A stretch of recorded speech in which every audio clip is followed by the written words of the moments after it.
Okay, this is just a quick follow-up on the Mossberg 500 Alpha that I took in that I was going to refurbish, and I think it came out pretty good. Um, what I did was I rust blued the barrel and the magazine. I like rust bluing now that I've got the idea of it. It's really not that hard. It's just having the equipment to do it and the patience to do it. On this barrel here, I rusted it 3 times and it just didn't look good. So I had to polish it back down again to, I did it down to the 220, because I think 220 is actually a good one for it. I also put down some 320 as was recommended on some of the websites and stuff. So I did 320 the second time around, and this has actually been boiled. I actually boiled it rather than steamed it, and it boiled 5 times, and we get the color that we have now, and it's a beautiful black. I mean, it's a beautiful color for it. The receiver, because it was aluminum, it's aluminum alloy, I had to use some. I used some of the wheelless ceramic coat.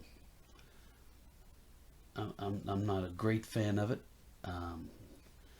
because it does, especially on a softer metal like aluminum, it will scratch up easier than it will on other pieces of metal. So what I've done is, in the past, and I did it again this time, was I took some the wax, the Renaissance wax, the good wax, and I put 3 coats of that on top of it, and I'm hoping that will help keep it a little bit more resilient to little bumps and scratches and stuff like that. The stocks themselves, what I did was the stock in the forearm. What I did was I did strip them. I did some sanding on them to try to even out the color of it. This birch wood is really difficult to do. You really have to. It doesn't stain well necessarily. So what you have to do is you have to really make sure that you get as much of a uniform color as you can on the wood, and then I used the Minwax pre-stain, and that kind of evens things out a little bit. One thing you don't really see on the military is the checkering. When you're sanding, you want to be sure you don't sand on top of the checkering, because you'll sand your checkering off. So you want to go around it. Some people, what they do is they take and they put masking tape on top of it as a boundary to not do that. I didn't do that. I just go around it. Put the original butt plate back on the back. That's it's just, I don't like these rubber butt plates as design, but that's what was on there. For the stocks themselves, what I do is I put 2 coats of gun stock on it. The gun stock's a nice kind of a reddish orange color. When you're worried about the checkering, what I do is I don't put every coat of stain on the checkering. What I do is I wait till the last coat, which was the second coat, and I put it on there and I rub that off just as quickly as I can, because you don't want to clog up the checkering. I mean, the checkering is still pretty strong. I fixed it's not very smooth at all, but I did fix the safety. And what the safety is I think I showed you, is underneath on this end here, on this end of the screw, there's 2 holes. Underneath, there's this hole with a spring in it and a little ball.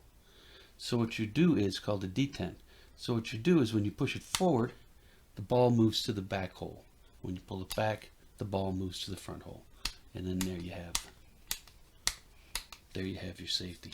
I'm looking for some red paint. I want to put some red paint on there. It should be on there, showing that the safety is off. But what I did for a finish for the wood was I used some True Oil. I've been using that on some of the civilian guns, or the nicer guns that I have. Again, it's great stuff. It looks great. The let's see, get the light here. The finish is really great, but this is 15 coats of it. A coat takes anywhere from, they say, from 2 hours to 24 hours to fully dry, and it's been taking about 4 hours here for it to dry. Then you take and I rub it with steel wool, wipe it down, make sure you get all the steel wool off, put another thin coat on, and very thin coats, and eventually what it does is it fills in the grain, and then it starts building on itself, and it makes for a nice shiny smooth finish. But this thing came out pretty good. It came out pretty good. So from 1985, it's a Mossberg 500 Alpha, 12 gauge.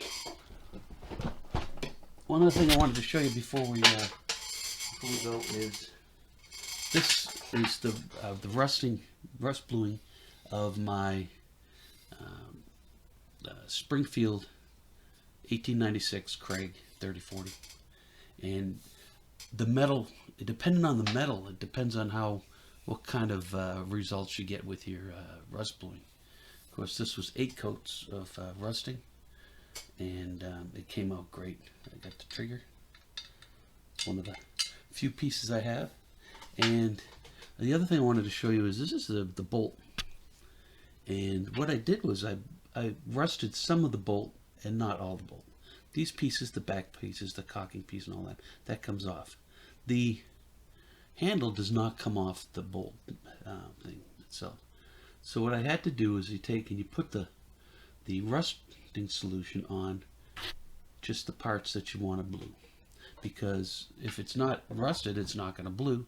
So that's how I got around that, and it looks real good, and this stuff is pretty durable. So anyway, I'll get back to you when I have another gun. I've kind of run out right now. The Craig is going to be a slow process to put together. Financially, it's going to be a slow process, and if I get any other guns along the way, then another topic. If anybody has a topic they'd like to suggest, I'll do that. I've always been able to try to accommodate topics. That's about it for me right now here at the gun room. I mean, at the mud room, and hopefully I'll be seeing you all soon. Don't forget to subscribe so that when I do have my next project, that I'll be able to that you'll be able to know when it is, so that you can watch it. And that's about it. And if anybody has any older guns they want to donate, and they can let me know, and I will not only refurbish them, but I will highlight them here on my YouTube channel, and I promise that I will give them a nice place to live. And by older guns, I mean older than 50 years would be preferable. But